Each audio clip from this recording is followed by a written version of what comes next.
Guys, great year out of you, a great year out of the Warriors. That's what it looks like in the San Francisco Chronicle Golden Dynasty. They're using the D word.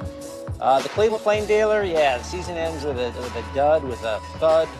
This is not really what the Cavs were hoping for or expecting. We got Kezirian here, our anchor, and also a faithful contributor to ESPN Chalk. So, like presidential elections, like Olympic Games, we have seemingly every 4 years a decision to make from LeBron James. How does Vegas deal with this kind of uncertainty?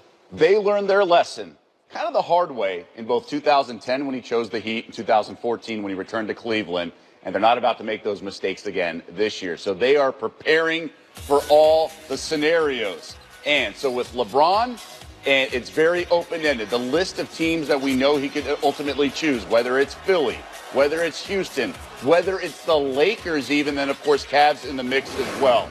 So here are the odds currently to win next year's NBA title. No surprise the Warriors are the favorites, but you have the Sixers at 3.5 to 1 because of the LeBron potential. Okay. I just got a text from the head odds maker at the Westgate, and he says, quote, so much money on the Lakers. The Lakers opened at 20 to 1.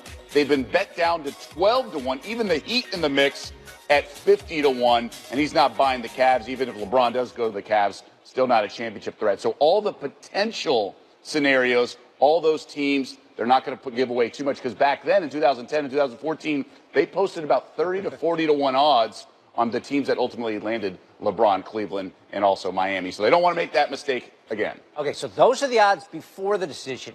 Right. We know LeBron moves the needle in a lot of ways. What would the line look like after the season? How much of a sway? So I asked them hypothetical, because they run through this, and they said, if LeBron stays in Cleveland, then the Lakers go back up to a long shot. Philly goes back up to sort of market odds. And here we go. So these are the right column we added in case LeBron chooses to return to the Cavs. Warriors become even more of a favorite because they wouldn't have a threat like the Rockets in the West. Okay. Rockets go up a little bit. The Sixers go from 3.5 to 1 to 14 to 1. Celtics would continue to own the East as they get healthy. Lakers 80, Heat 300 to 1. So you just see what LeBron's decision this summer does to the futures market. And it really is a separate market now.